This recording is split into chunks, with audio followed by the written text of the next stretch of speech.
Pittsburgh Steelers fans, welcome to this week's episode of Steelers Touch Down Under.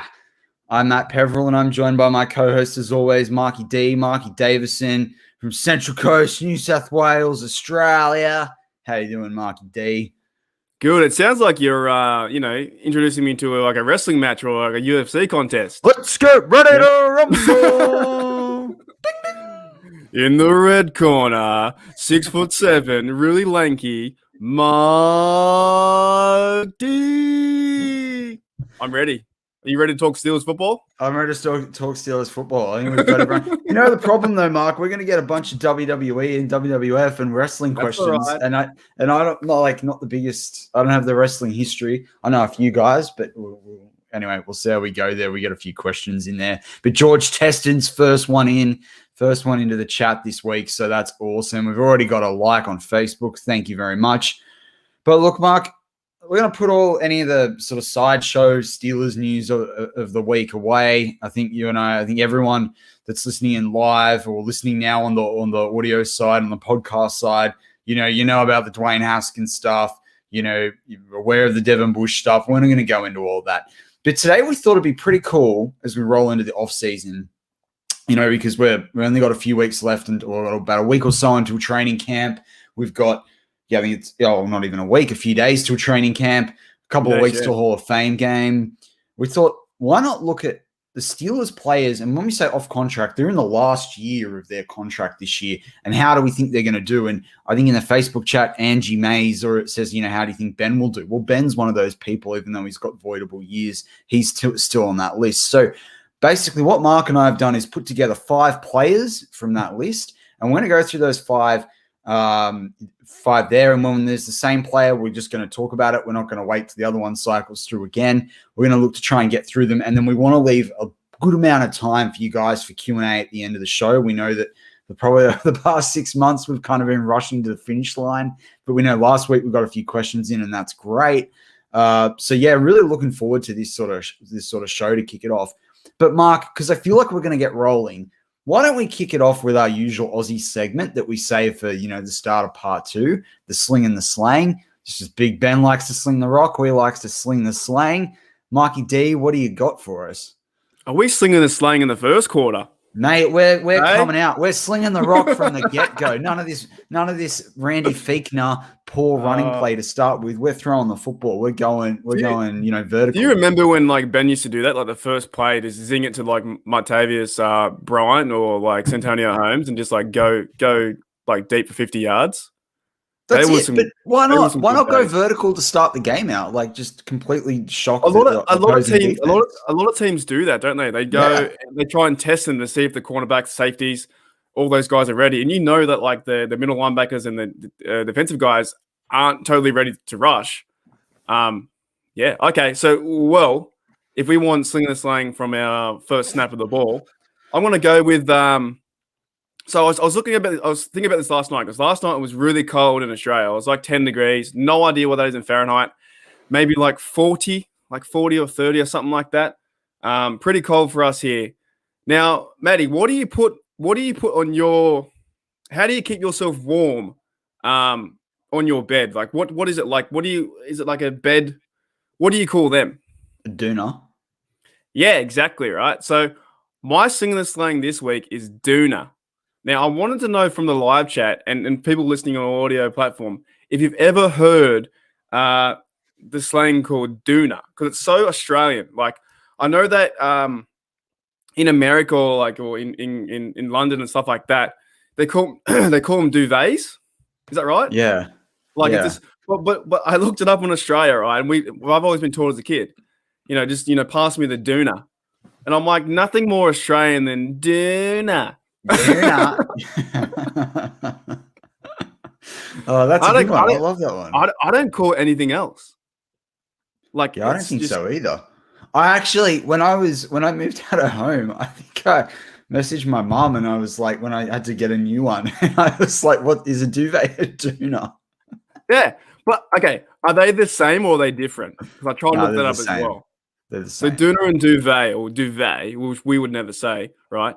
but we just call it Doona. And that has to be the most Australian thing, or one of, because obviously we're not going to say the duvet word all the time. And then how do we shorten that down? Doona. Like, But it's isn't just it, it's typical like Aussie. almost equal letters. Yeah, I know. Yeah, it's almost the same. Yeah, It's that's just, a good one. I don't know who made that up, but it's one that I might have done last year. We might have talked about. I had forgotten, but I can't remember if we have brought that one up yet. Yeah, that's a great. We do have a habit of that too. I don't know if there was a brand like, we don't call plasters, we call them band-aids, and there were the cars that were, the original Holden made that model, the Kingswood or the Monaros or whatever, and we don't really refer to them as the brand. Like, and obviously Holden's owned by General Motors for everyone in the States. Yeah, but we do it with the black text, we call them Sharpies, stuff like that, or we call them the erasers when you get rid of the pencil. That's like a rubber. But that is something different in the US.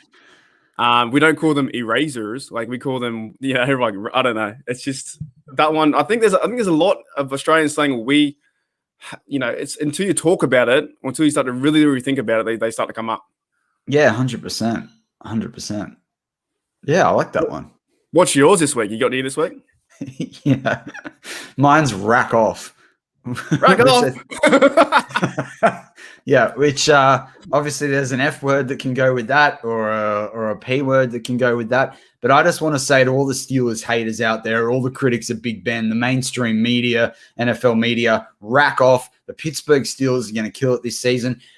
Certain person in the live chat, go nuts if you like with how many Super Bowls the Ravens have won. The Pittsburgh Steelers have won 6. We're gunning for 7. I'm pumped. Let's talk Steelers.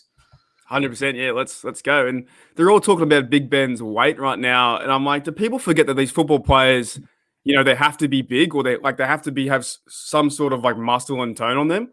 Like, Big Ben is probably now a bit skinny and healthier. That's great.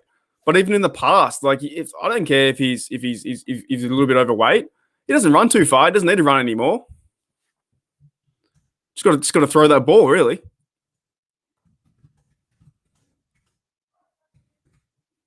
Well, that's it. Like, I mean, look, the thing is with Big Ben is that, like, he's not going to going to be piling blokes off, or fending blokes and holding them off, from the that are coming through that rush. Like, so he's going to have to be a bit lighter on his feet. And if he did have the knee trouble last year, like, losing a bit of weight might be helpful.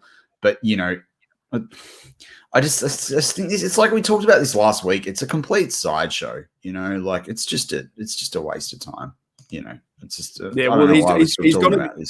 he's going to be there. He's going to have a chance for the AFC North. He's going to be he's one of the best. 17 years. We might have a conversation with him more into the progression of the show. But I'm glad he's our quarterback. And I saw the hype up video the other day with the Steelers preview, or something on the actual the website itself. Standard is a standard, and it was like Cam Hayward was yelling at everyone. Coach Tomlin's out there. It's good to see the fellas back. It really is good to see football back in I think in their spring. It's just so much fun. I can't wait to see the new players in the preseason. And Cam was almost being a coach out there. I don't know if you saw that 20-minute video. But that's what you want, I think. Like, you want those veteran players coaching up the guys out there, particularly, we want them focused on their own performance, but we talk about leadership in the locker room. Like, obviously we mean the field as well. And I think the other thing too is you got to remember that Cam Hayward is like, I don't want to say this, everyone freaks out about the I word, but if Cam Hayward gets a major injury, that, like, I know he's got a long-term deal, but that could be it for him. Equally, he's in the last few years of his deal and his career, really. We want him coaching players. We want him sharing as much of his knowledge as possible because, like the offensive line, the defensive line has a number of nuances to it that make you a lot better player when you learn the tricks of the trade. So, if anything, I'm thrilled that Cam Hayward's doing it. And I remember last offseason, he did a film room on NFL Network with Kurt Warner and Brian Baldinger. And he had this little black Bible, little black book that he keeps of his defensive line Bible, and, and all the plays and stuff like that. And he's a student of the game. So if he can pass that knowledge on, that's incredible value for the Steelers defense. Yeah, it was just really good to see. Watching that video was just it. We talked about leadership, I think, 2 shows ago, and we talked about how Devon Bush is going to be that leader. But now, really looking at it, it really looks like Cam's team. It looks like Cam's team, and he's got everyone in order. He's with the coaches. He's teaching all the young blokes how to play and how to do certain things, and he's got that that physical presence as well. So yeah, pretty excited to come into this preseason. Well, this is it, and I think when you looked at the post-match press conferences last year, and you looked how much media Cam Hayward's done, or even on things like Good Morning Football and what have you, I think he's taken last year, as they well should. He's taken last year very, very seriously in terms of the drop-off and where they were at and the potential that last year, really the team should have gone deep into the playoffs, if not made that Super Bowl run. And I think Cam's sitting there going, hey, we've got another crack with a very good defense. We haven't lost too many players. We've got a young offense in terms of wide receivers and what have you. This is the time. It's now or never. And I like that attitude. We want to see the hunger. And I think that's the thing that a lot of Steelers fans, whether you're really up on what they did last year, or you think even last year was, an overachievement and they got lucky, you want them to be hungry. And, that's what I like about seeing that attitude, vocal, leadership from Cam Hayward there. It shows a bit of hunger. And that's what we want to see out in the field as well. But all right, Mark, let's kick it off with the 5 players that we're going to look at. So as everyone's seen the title of this show, we talked about star, surprise, or slip. So basically we're going to name our player, and then we're going to go, right, are they going to star, surprise, or slip? And then we're going to talk about why. We're going to go back and forth on that one. So, Mark, which player did you want to kick it off with? Which one of these off-contract players? So I was thinking between 2 because I've got them ranked now in top 5. And you might have the same guy somewhere in your list too. But I wanted to start with Robert Spillane. Okay. For number 5. Just to see what Spilly can do this year. We know he had the big hit on Derrick Henry. We know he had the big interception. Now, this is a big year for him because he's going to be off contract next year. Yep. Does he play into the Steelers and do the Steelers want to keep him around after this year? Should give him a lot of motivation to play well for this team. And I think the battle as well with him and Devon Bush together, or is he going to be in sub package? Is Vince Williams going to be in that role more? So, and if he comes in as starter and it's Devon Bush and Spillane and they're doing the majority of the snaps, and say Vince Williams comes in to check in and check out, at the same time though, I don't think Vince Williams wants to do that. So it's going to be two pretty big players there, Spillane and Williams, and who's going to contest for that number 1 spot or the number 2 spot? Yeah, so do you think he's going to star, slip, or surprise? I think he'll surprise. I've just got this feeling about how, with this defense, and he can still have a key role to it. I just don't know. I don't think anyone knows if he's gonna start from the beginning though.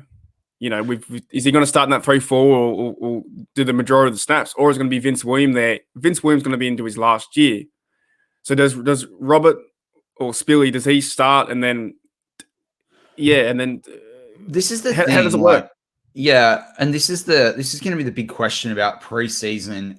It's awesome that the Vince Williams comes back, and I'll tell you why. Because I'll bring up Brad Jewett's comment, who says don't sleep on Buddy Johnson this year to fill the role. I agree.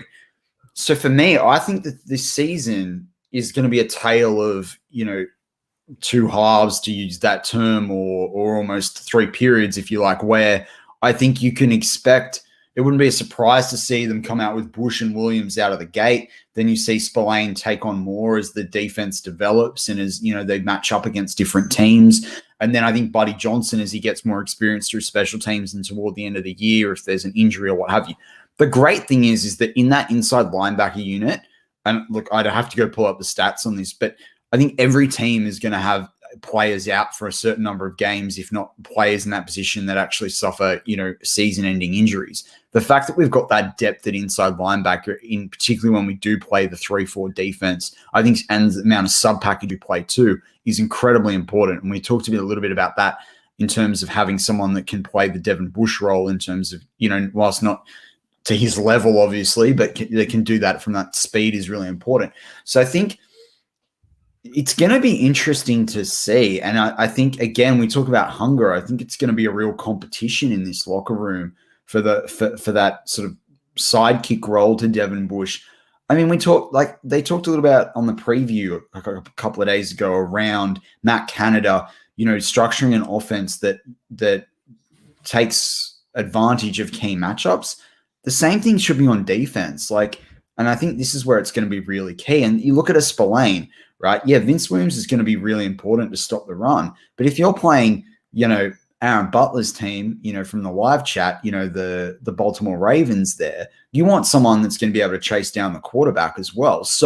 Or it's going to mark up on the tight end. And I think Spillane, can do that. And by the way, I really do believe this is one of my, if we do predictions into the season, I really believe that we sweep the Ravens this year. I've got the feeling. I think they've figured Lamar out. I think they have figured out their run offense as well. And I don't believe their defense is better than ours. I think we might lose against the Browns, but I think this year I don't think Lamar has points in him through the air to beat us. So I think you can't even film him throwing. And the best part about it, right? The best part about it, like the Browns, is they're going to pay Lamar like 30 or 40 million a year, and they're going to destroy their roster. They haven't learned anything from the Joe Flacco contract. It's going to be terrific. I cannot wait. Just wait until we have Devon Bush there, Spillane there. Vince Williams is going to be helping the run game for sure, right? Minka's back. We have TJ on the side. I just don't think that the way the Ravens have played us 2 years earlier, we didn't know how Lamar ran and how that system kind of worked. You saw it last year how I think it was Bud Dupree lit him up and then he fumbled the ball and there was another 2 tackles that he tried to get into the end zone. Lamar freaks out. I would also believe that other teams might figure him out as well. I don't. Aaron's saying he's like 30-9, but he's still 1-3 in the playoffs. Now the biggest thing is though, this is turning into a hate on Lamar, but basically the more you run, the more of a chance you get hit. And if you're getting knocked out, why would you want to go back to that huddle and be 3rd and 10 and want to throw a pass? Whereas if you use Big Ben and stay upright and not get hit, you have the confidence. 100%, 100%. So from my perspective, I'm going to throw in a bit of a doozy there and say for Spillane, I just think steady. I think if he can repeat what he did last year, that's perfectly acceptable. I don't know whether he surprises given the way we're going to weigh in, to other, the other defensive players are going to kind of weigh into this one. So, yeah, I think it's going to be pretty interesting. But, yeah, no, Robert Spillane's a good pick, Mark, because the inside linebacker position is going to really define how well this defense does this year, whether we can step up and make a real difference in what we've done previous years. And you called it, Matty, as well. You called it. If it's all for depth too. It's been 17 games.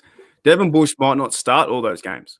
Vince Williams might not start all those games. So the good rotation, and this guy's going to be – I'm just keen to see that these fellas have an offseason now into training camp, minicamp, and we have crowds back in the stands. That's going to be a huge difference, I believe, that these players are going to get more motivated and Cam's there. I think these guys are we went 11-0, then we crashed, right? But you can't write us off. You can't write us off to be the 4th team. Portner says, star surprise slip, now steady, whereas sucks purely reserved for the Ratbirds. Anyway, let's move on. So did you have a second player on your list? Who's the next one on your list? Yeah, so I put him in all like top 5, right? So I went number 4, and another surprise as well. I've gone with James Washington. Now, oh, wow. So our lists are differing a little bit. So this is going to be interesting. Yeah. So I believe with James Washington, I reckon that, look, he has to be in the surprise category. You've still got a Hall of Fame quarterback in the backfield. right? You now have a new running game to help you out to make sure the defenses aren't on your toes all the time. Washington has JuJu and Claypool there to be they can get taken care of, and even Deontay as well. So maybe he's the fourth guy. Now, if James Washington can come in and I think he's going to be a good blocker for Najee as well, create some lanes. But if he can stand out and be Ben's guy in certain aspects, then I think he's got a chance to surprise a lot of us. And then going into his contract year, do we pick him up next year or do we say, see you later, mate? Like, this is a big year for him because he is so far down on that depth chart. And, does he want to be number one or is he content playing his game and then finding a new team next year? Yeah, and this is the interesting one. I actually don't think he'll surprise. I think he'll slip. And I say that because I just think there's a lot of other players now that are going to get the football in terms of Najee Harris and Pat Firemouth and the rest of it.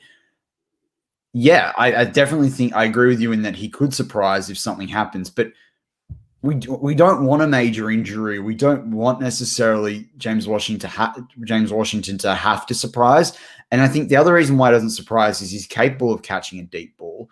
He's capable of putting up, 700 plus yards in a season. He's a fantastic blocker. We've seen that before. Like there was that block last year that forgot who ran it in for the touchdown, but he just did that awesome block against the Bengals, I think it was, in the first game that they played them in.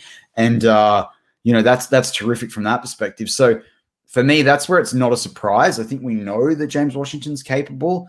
I just think with the other players that are going to be able to, get those receptions and be passing options for Big Ben. I just think the stats will slip for him. But that could be good overall for the Steelers.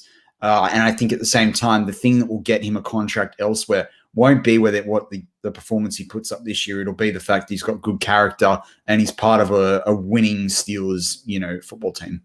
He's got heart. Like there was one throw last year, I believe it was over the middle, and it might have been versus the Ravens, I think. And he just wanted the will. He had the will to get into the end zone. Like he just pushed himself, and he's got heart and, like you said, character. And he sits in that spot where he can, like, we kind of forget about James Washington on our team, and he hasn't been that starter receiver. Or we think of the JuJu, Claypool, and Deontay is going to go off this year. 100% Deontay goes off this year. But then if you can put in James Washington if he catches, say, 90% of the targets he gets or the ball thrown his way, and he does something where that gets first downs, he'll be a sneaky one. He'll be a sneaky one sitting there going, okay, he's getting about, 700 yards. Say he might get 7 touchdowns. And that's really good, but he's not going to be the best, but he can surprise. And if he shows up in key parts of the game, it's going to be awesome to see. And that's when you know as well, if he's playing really well, then our offense is playing well too, because he'll be the fourth guy. Yeah, right. Yeah, I said, don't get me wrong. I think you can do a fair amount. I just wonder with how much the Steelers are going to spread the football when it comes to the passing game. But there's a whole extra game and there's playoffs too. Yeah, so but that's it. Like we said it last year. This. It's got that feeling a little bit of like 2014 when you had like the ABs, the Bryans, those kind of guys. These guys are getting to the age now, they're 25, 24. So they're still young adults, but you got to be keen. I'd be keen if I was in that locker room as a receiver with all my mates around me ready to go. And you've still got the number one quarterback in the AFC North, Big Ben, throwing to you. Well, Porter brings up that he'll sign with the Rams next offseason and reconnect with Duck. I mean, man, I will tell you though, can you imagine James Washington with Matthew Stafford? Whoa, that would be that'd be pretty lightning. Yeah, he could turn himself into a number 2 receiver. He's not getting the time with the Steelers, but I'm saying with the time he does get with the Steelers, I think he will surprise a lot of our fans. And like I can't say really, he reminds me of like Kevin Dotson. I can't say a bad word about him. He's never in the media. I only see him on the field. That's all I want to see him. Well, the other thing I was going to say is that, like, I think, and then I'm keen to hear that third player for you. But like, yep. The other thing I like about James Washington is you think about it. If you look back, right, getting James Washington when they did, then they're able to go out and do their usual thing of not drafting a first round wide receiver. They get Deontay Johnson. They can take a flyer on Deontay Johnson because if it doesn't work, they've got James Washington. Deontay comes off absolutely. Now you suddenly, so I think for me, like, and then they bring in Claypool, same thing. James Washington has basically allowed us to experiment and grow and draft guys with potential, but not spend the highest round draft pick on them and feel, even greater needs there, but still have this, lights out, wide receiver room. So I think my thing for James Washington will always be that he's a solid player with skills, happy to do the tough yards. As we all know, he's grandpa strong.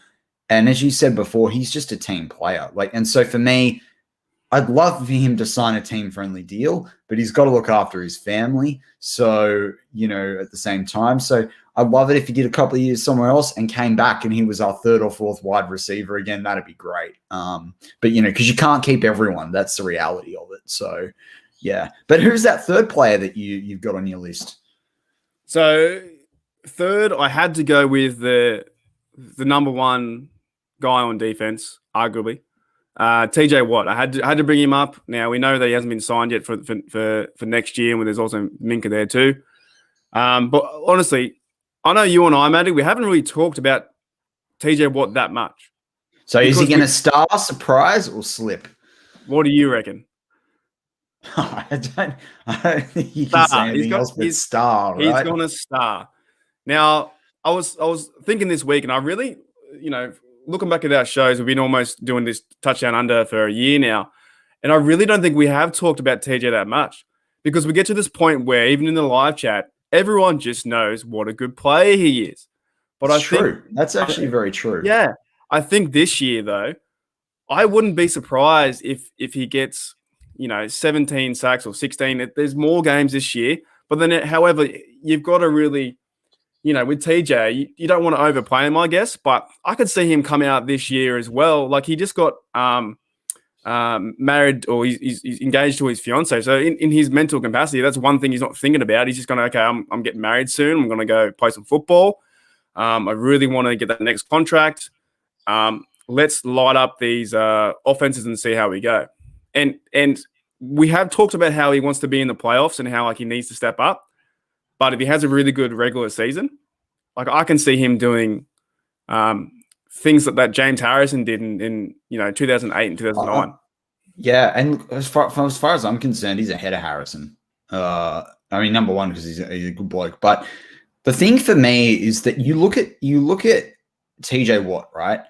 Well, he's had his 4 seasons in the league. Started out his rookie year 7 sacks, then came out with 13 sacks. Then in 2019 came out with 14 and a half. And then last year got his 15, right?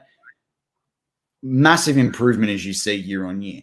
Same thing, tackles for a loss. 10, 12, 14, and then 23 last season. So improvement on tackles for a loss, sacks. Quarterback hits.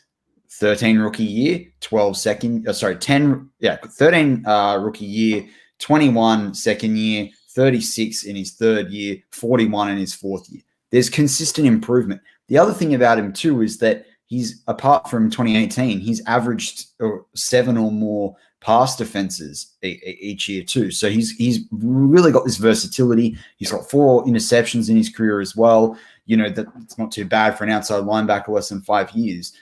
You see continued improvement with TJ Watt. And this is the thing that I think separates some players and particularly with these elite players, is there's players that will get to 10 or 12 sacks, right? And that's not the majority of outside linebackers. That might be 10 to 15% of linebackers.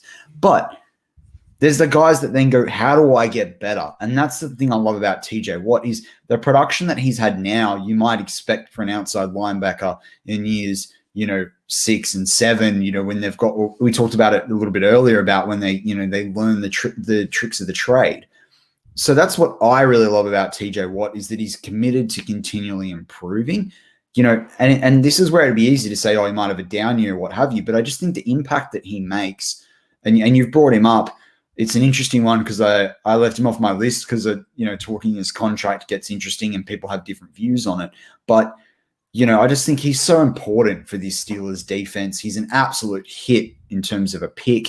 And the other thing too is over the last 2 years, how often is he held? Like the stats I just read out, and he's held the majority of the time, and it's not called. So, yeah, I mean, if I were him, I'd be going in every press conference going, this game, I was held this number of times. One of the defensive coaches should just count them on his hand, and he goes into every press conference, and he should make a big deal about it, because I think it's completely unfair the amount that he's held. And I just think it's a travesty.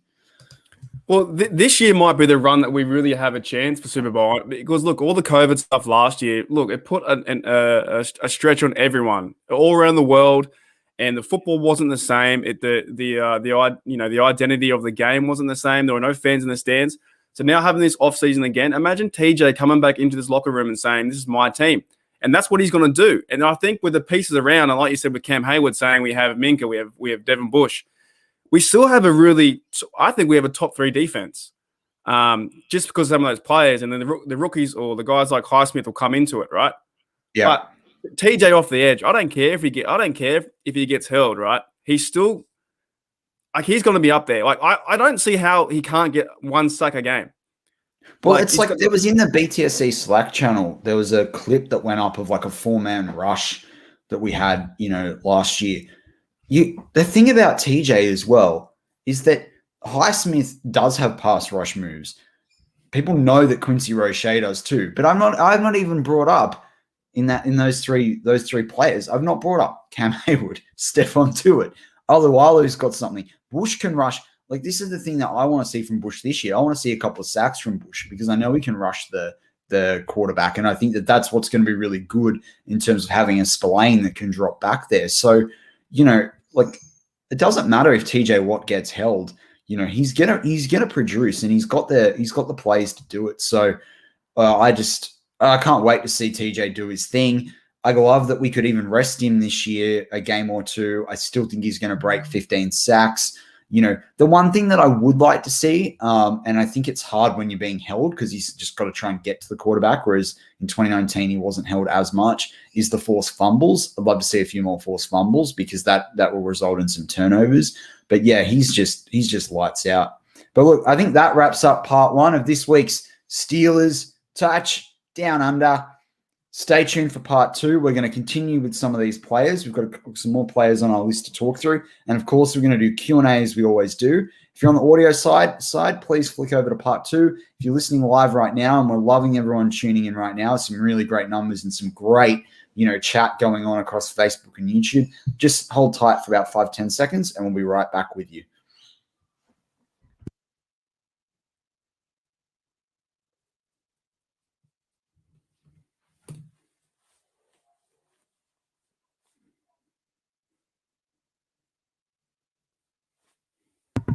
And we're back on Steelers Touch Down Under.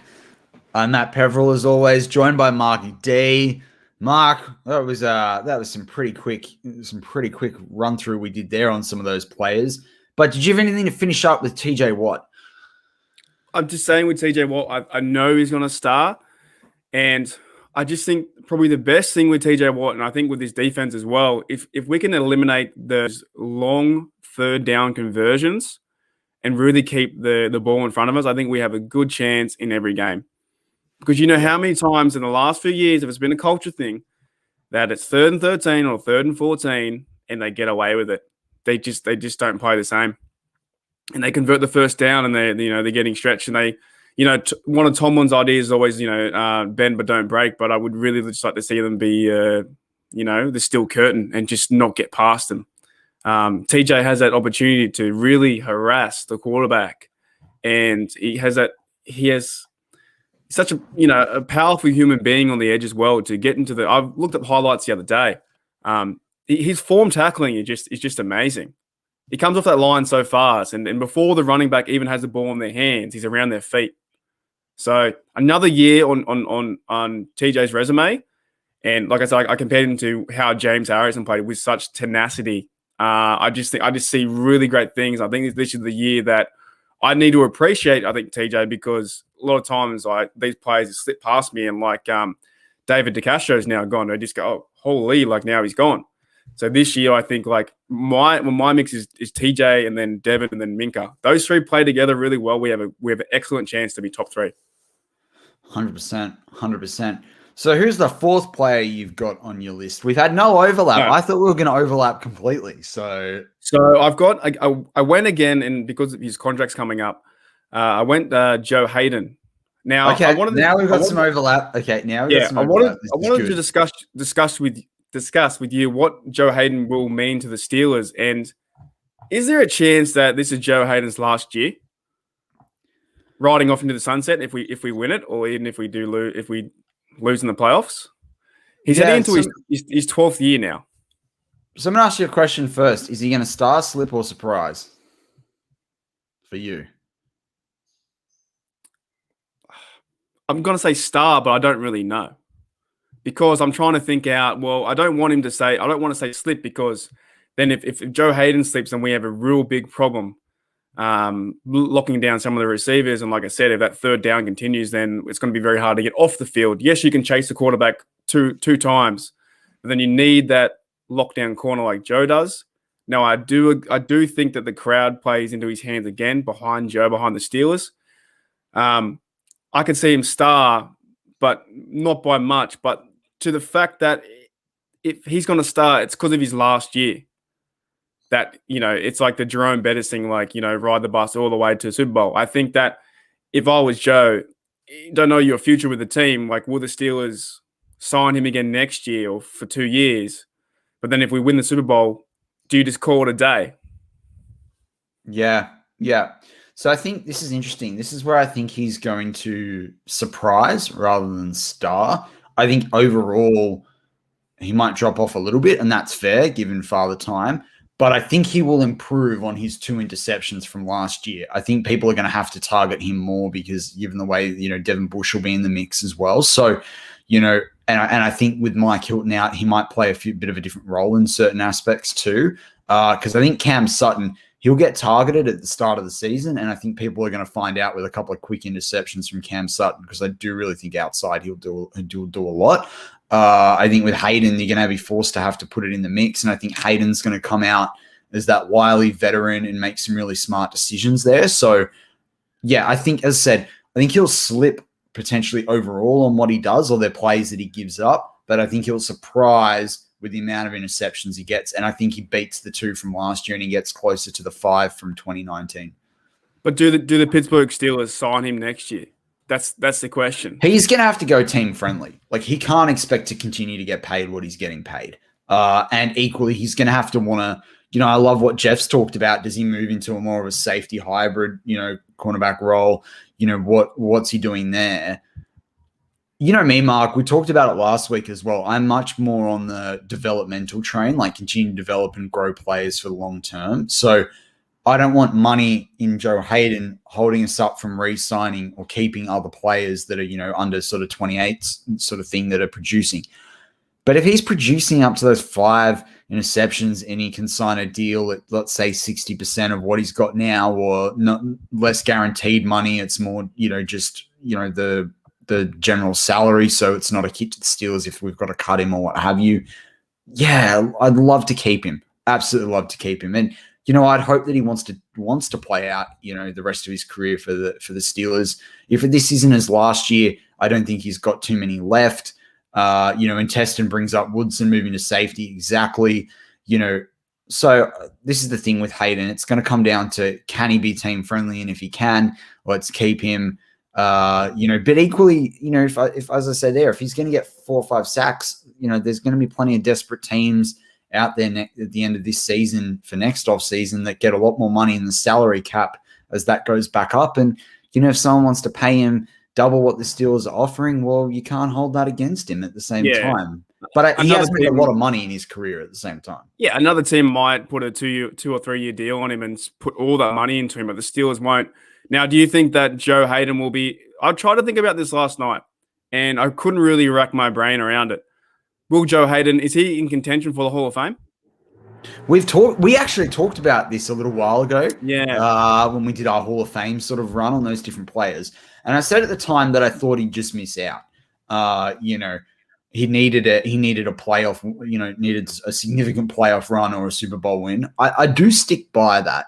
However, his rookie year was when he was 21. He's 31 now. He ultimately could play 3 more seasons, and if he's on a winning team there, he could get that Super Bowl. Equally, whilst he doesn't have it from an interception rate, his approximation value through Pro Football Reference is actually pretty good. So, yeah, I just think I stick by what I said. I think this is going to come down to, can he get a Super Bowl win before the end of his career? I was looking at his stats yesterday, and I was trying to think about it. I think even if he won a Super Bowl, I think he gets forgotten about. I don't think he would be. I don't think he'd be put in the Pro. I'm just saying that's what he needs. He needs to be in the contention. I'm not saying that that's what's going to definitely get him in. A lot of personality goes into it as well. And yes, he was a Brown for a long time, but he was lost as a Brown. Like, no one cared. Only the Browns really cared about Joe Hayden. And when he came over the first year, I was like, okay, he's a good cornerback, and now he's a Steeler. But I think he just gets lost, like you said. I don't really see. He could win two Super Bowls, and I don't think they would put him in. I think that personality gets involved in too, and he's not really talked about as that pro, football kind of career mentality. But that's what I'm thinking as well. Like, I don't know if it's going to be the last season with Joe Hayden, but it kind of feels like this would be a great time for him to step up and then, let's win it for the Steelers and let's win it for me kind of mentality, like Jerome Bettis did as well. Yeah, totally agree. It'd be great to see if we can, if he could do that. So, all right, Mark, who's the 5th player you've got on your list? So my number 1 is Big Ben. And we talked about it at the start of the show. I just think Big Ben, with those 3 options, I think he's going to star. A lot of media hate, and they're all talking about his weight, but I think at the end of the day, he's a veteran quarterback, 17 years or 18-year career. He's by far the best quarterback in the AFC North. No real contention. Maybe Joey Bungle might be up there in a few years, but the skill receiver set he has is just pick your poison again, and who's going to work with the best, and then with Najee in the backfield, I think we are going to be like the underdog, and I think Big Ben, if he can limit his mistakes, like the interceptions, and one key one I do see a lot, I don't know if other quarterbacks do it, but it's always he always gets tipped at the line. He doesn't seem to throw over the DEs, and have you seen it a few times where they put their hand up and then he gets picked off like that a lot. Like there's a fair few interceptions happen that way. Or he gets, where they're going for points or 3 points and there's 1 minute to go and he throws an interception. If he can limit those things, and the way you limit that is giving the ball to Najee. It doesn't have to always push it down the field that much, but I still think he gives us the best chance to win at this time, and he's going to start. Yeah, and this is what's going to get, really interesting, as this offseason rolls on into the season, is what's Big Ben going to do, because, he didn't have his highest year for completion percentage. He didn't have his highest year for yards. He had his 2nd highest year for touchdowns, though. And, we talked about that last week, and when I listen back, because I always listen back to see how, I and we can improve. And we talked about this really well in terms of Big Ben. If he can put up a number like a 34, 35 touchdowns, I mean, that would actually be equal or higher than his career high, because his best to date was 34 in 2018, and only 10 interceptions or 8 interceptions. That'd be awesome, because Najee, we'd expect would be running in a few touchdowns too. So I think from that perspective, it just goes back to, can Ben be efficient? And we talked about that last week. Can he be efficient with the football? Can his completion average, better, 66, 67% to be up there with his career tops? Can it be even higher? And I'm happy to have it higher, lower touchdowns, but lower interceptions as well, if we're handing the ball off. And, if we're winning out games, I'd rather not have him have to throw 50 passes. I'd rather him not have to throw for 5 touchdowns, unless we're absolutely, ripping on another team. And hopefully that's the Baltimore Ravens and co. But, with Ben, it goes without saying, his performance is going to decide a long way to what this Pittsburgh Steelers, team does. And it's the thing about Ben as well, and this is why I'm key on efficiency. It takes the pressure off the defense. If Ben can be efficient, we're not, having 3 and outs. We're not having situations where there's interceptions or the defense is playing on a short field. That's going to make all the difference for this championship elite defense. So, there's some of the things that I think we think about Ben and touchdowns, interceptions, and how far he throws the football. But there's other impacts.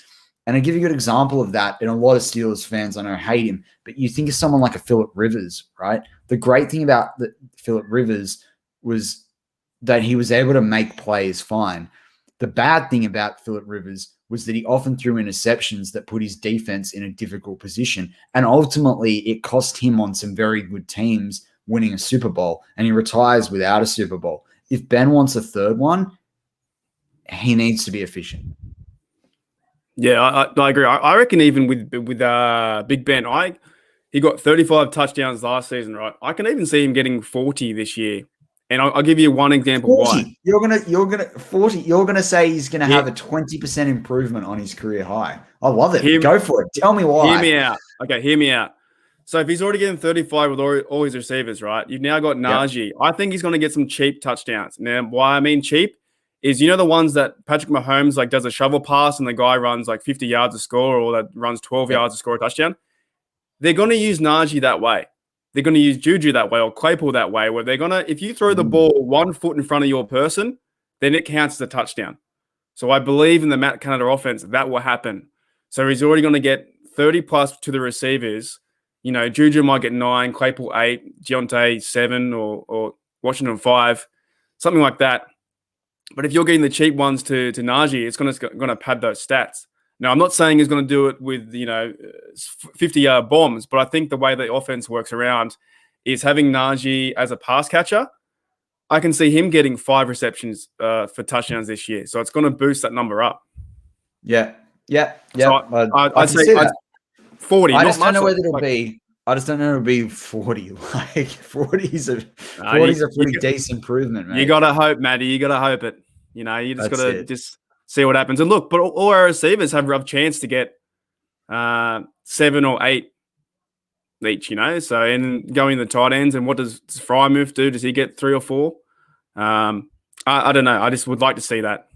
I think Firemouth up the middle is going to be. I think it's going to be really key. If the Steelers are going to do really well this season, and I think it's going to surprise a few people how well that goes. I definitely think the cheap touchdowns off a guy like a Firemouth, off some of as you say with Najee, coming out in the short passing game, Deontay Johnson, if he can just break away and get that release.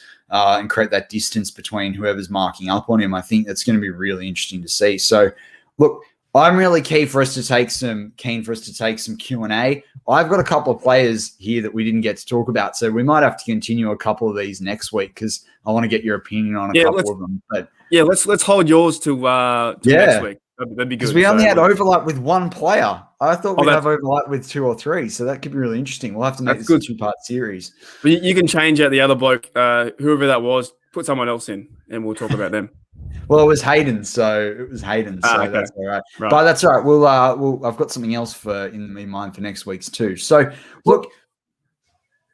I was going to say, man, while we're on that, something came to my mind just then. You had Firemouth and Najee in the backfield.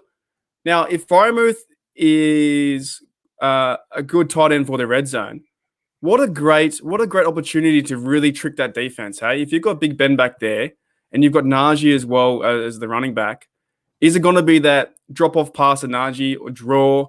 Are they going to use Firemouth to get wide open? And he's a tall fella. What is he, 6'5" or something?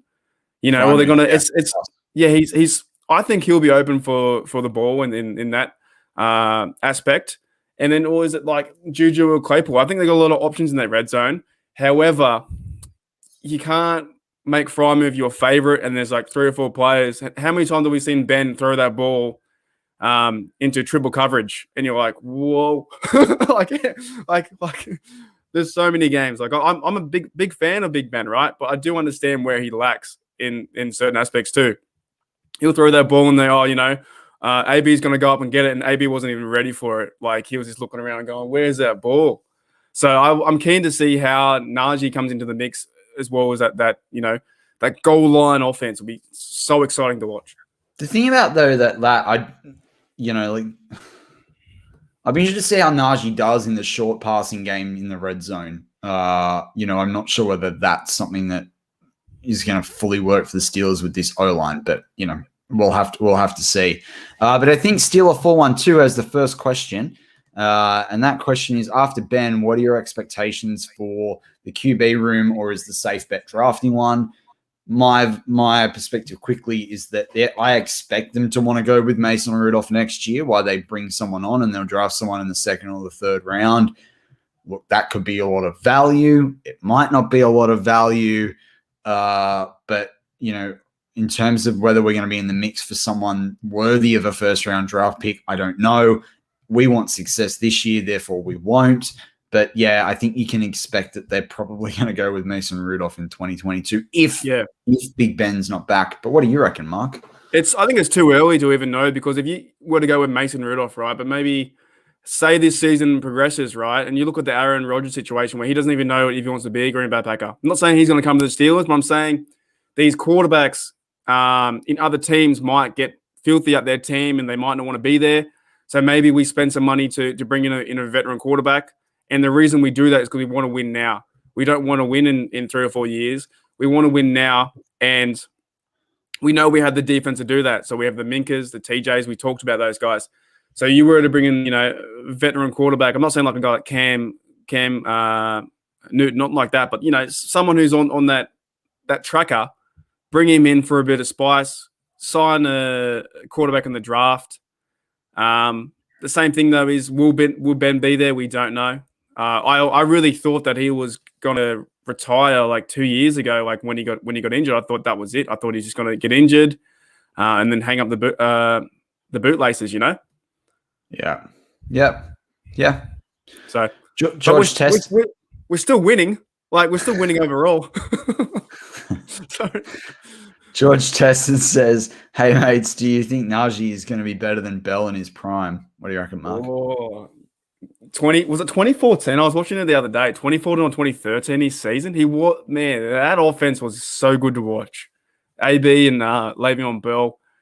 You take it for granted. I don't know. I hope so. I really want to see Najee just crack one for like 30 yards and run over people and do those juke moves and just put up an early 7. Like, just put up early 7 with like 10 minutes in the first quarter.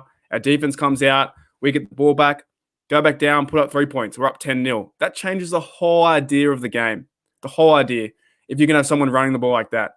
We don't want someone running into a brick wall over and over and over and going nowhere, and then Big Ben having to, try and push the pass and get intercepted. We also don't want to have Najee working overtime at the same time. But yeah, watching Le'Veon Bell in his prime was pretty fun to watch. Yeah, I think Najee overall for his career can be better than Bell. Whether he can dominate with that many yards that Bell had per game, I think he's capable of it. Whether he will is another question. I agree with you, though. We don't want him doing too much. I think the thing in Najee's corner is I think he's got a better head on his shoulders, pure and simple. So I think that's going to hold him in much better stead. The thing is, even if he was to equal Lav Bell, you're going to have a situation where people go, well, hang on, he had 17 games to do it versus 16. This is where it starts to be, you get into that debate. But let's let Najee be Najee. And I think Najee's a better runner of the football than Bell. Bell, relied a lot on that short passing game from that perspective. Also, Najee won't have the O-line that Bell had either. So that's something you got to remember too, is that they're going to retool an O-line for Najee. With Najee as well, just imagine I'm trying to do some forward-thinking kind of stuff, right? Say he rips one for 15 yards and we're at the 40-yard line. You have a massive chance now, 1st and 10. You have Najee again you can run with. You can depend on him. Or you've got 3 or 4 receivers who can go deep from there. So if Najee is successful, this Steelers team will be successful as well, because you have Big Ben there too. So a lot of the media, all the media pundits are really, really, really counting them out and laughing at the Steelers, won't go anywhere. But they have so much talent. all they need is that little spark to say, I'm a Pittsburgh Steeler. And if the first time that Najee runs over someone, if it's preseason, I would like to rather see them run over a Bill. Like, we're ready to go. It's game time. Yeah. And look, we've got an awesome super chat here from Double HH that we're going to pull up. Probably one of the biggest super chats we've had. Like the guys after the post-game show and the preview, we get regular from Snowman, which is awesome, and we're so thankful whenever we get those. But this is awesome from Double HH. I'll say a couple of things. Portner, I love the take you do and some of the questions you put. We're not going to address that one because that's just whatever's going on there between those two is, domestic violence is, and whether it's emotional abuse, financial abuse, mental abuse, physical, it's just not a good one. We don't know all the ins and outs of this one. We're just not going to go into it.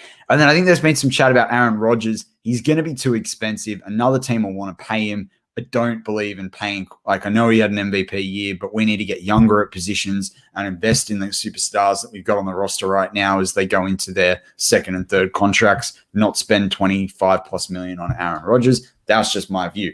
But let's go to Double HH's question mark, and I'm going to bring it up now. It's it keeps jumping around this live chat. All right. He's going back to Pittsburgh and Hines in early August for the first time in 10 years. That's fantastic, Double HH. Got tickets for training camp. Awesome. We'll have a cold one or two for you both when there. Oh, that's awesome. Mark, how much would you want to be there with Double HH? Well, actually, Double HH, when I have one, it's 1 dozen. So you got to have 24 drinks, I'm pretty sure. You got to have a dozen for both of us. I'd love it. I would love it, honestly. I've told you before, Matty, when all this craziness ends, if you like it, love it, or hate it, I don't care. The opinion can be thrown out the window now. We just got to open up. We're going over there. Once we have a bit of spare coin, we're going to have beers, and nothing better than the big difference in America is you sit at the bar. Like, I still remember going over the first time. You sit at the bar. Like, in Australia, we go and get our beer and we rack off. We see you later, mate. But in America, you sit there, you chill out, you pay your tip, you watch the sport. It's so much fun. It's going to be a great time for Double HH for 10 years. Like, that's great. Get over there and enjoy the football.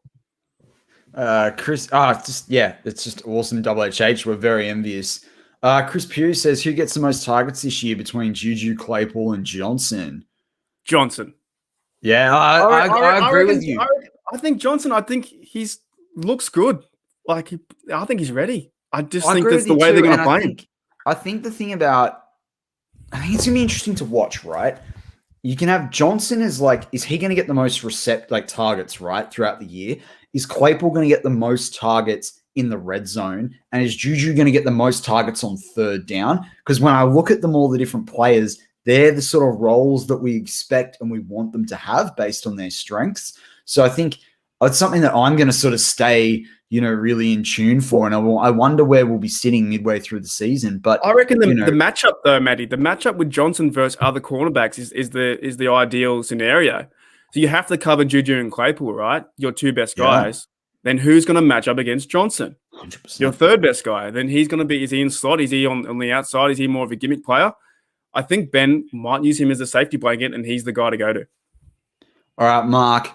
This is a quick fire one, and then I want to get to Double HH again. He's come back. He's sticking to his name of the double there. But Bad, it's just, hey, blokes, do you think that this O-line can actually keep Ben upright and open up run lanes? Scares me a bit. What do you think? If they want their job, they will.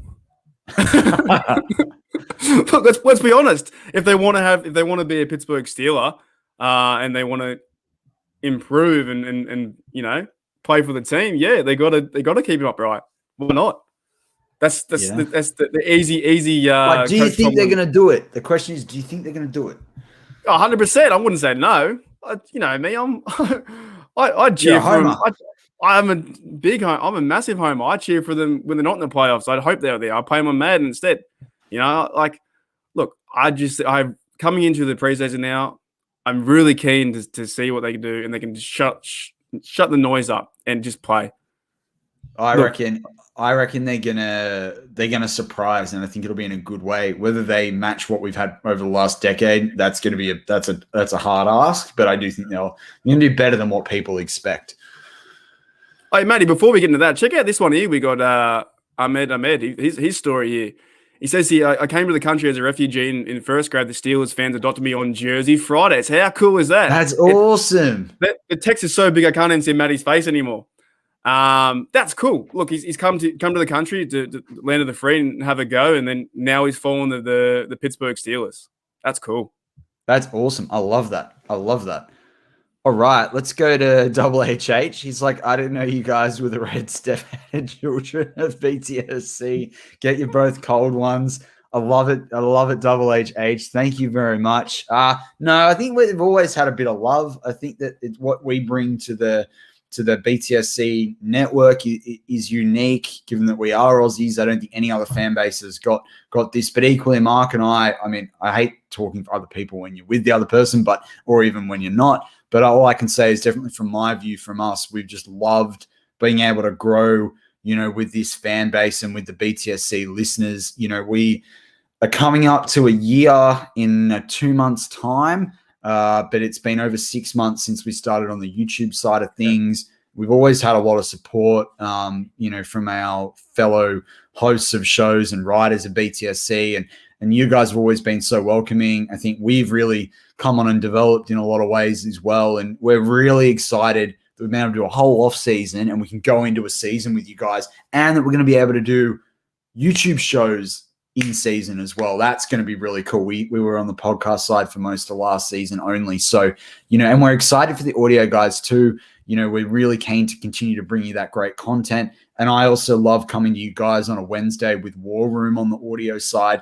It's so much fun. I get a bit of license to free roam, and yeah, I don't know about you, Mark, but I'm pumped for this season. Well, honestly, this idea of the BTSC platform, even when I was a fan in the live chat, it's such a great community to be a part of, and you guys are always coming in 43 people right now.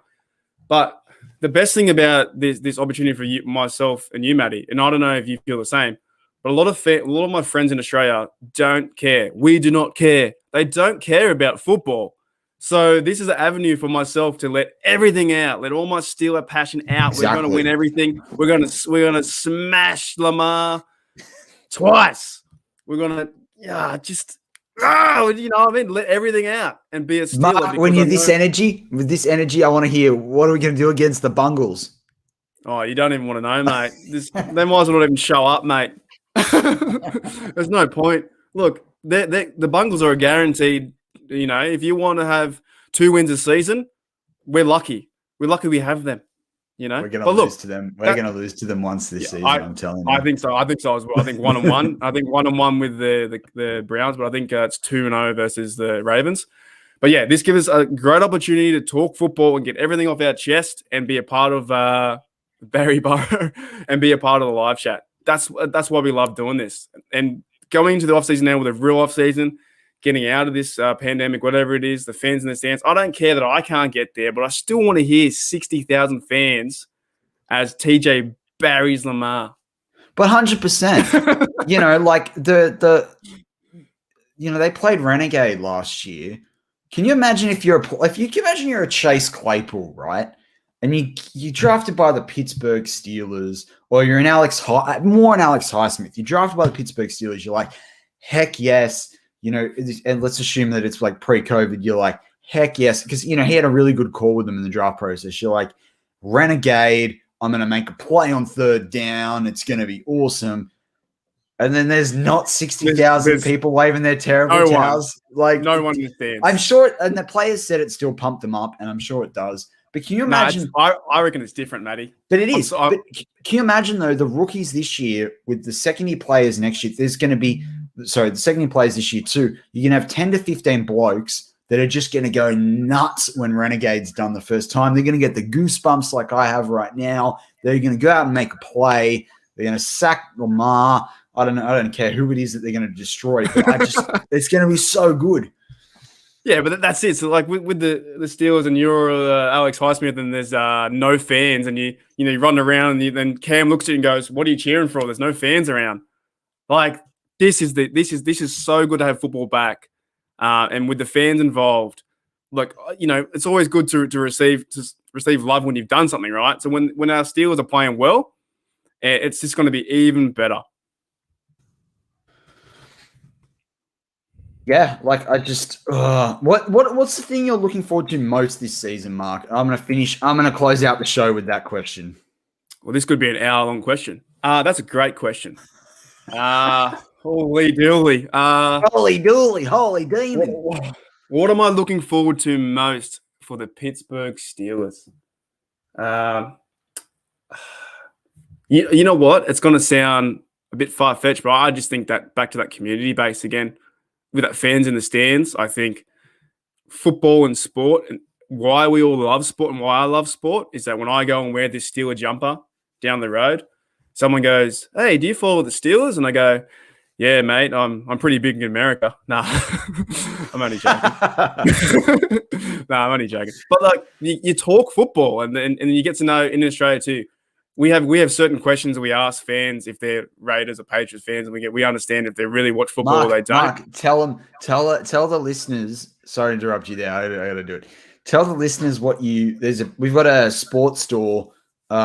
Is it this? There's a few of them, but is one of them is the stateside sports store that you go in with all the Raiders jersey? Yeah, so tell the listeners the story. What I did was I went into a sports store in Australia and I was talking to the young lass behind the counter because she was quite cute, right? So I was talking to her for a little bit, and I was talking about like there's so much Raider stuff. There's like everywhere you look, there's Raider gear everywhere. So what I asked her, but sorry, I got to interrupt you here too. Like to give the listeners a perspective, right? This store has like it's only Lakers gear. It's only Yankees gear. Like it's all these Bulls, like commercial and Cowboys gear and Patriots gear. Like it's none of the you can't get jerseys from every team. It's like Chicago Blackhawks, LA Kings from a hockey perspective. Like they don't give you everything, right? They give you the bandwagon of jerseys. Anyway, yeah, it's all bandwagon. So I was talking to her because she was quite cute, so they gave me a reason. And I was like, talking about the Raiders and how much gear there was, and I said to her, Can I give you like she was listening to me, which is pretty far-fetched as well, right? So I said to her, I said, next time someone comes in to buy a Raider jersey, I want you to ask them two questions: who's their owner, or who was their owner, or do you know who Al Davis is, and who was one of their famous coaches, John Madden, or who was one of their famous coaches, right? Who is that?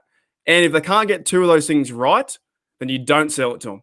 You take it back off their hands and you put it back in the rack. You say, "No way, rack off. See you later, mate. That's not yours." He's closed out the show with rack off. You've done it with the double pun. Mark, doesn't get any better than that. That wraps up this week's Steelers Touchdown Under. I'm Matty P with Marky D. Mark, as always, go Steelers.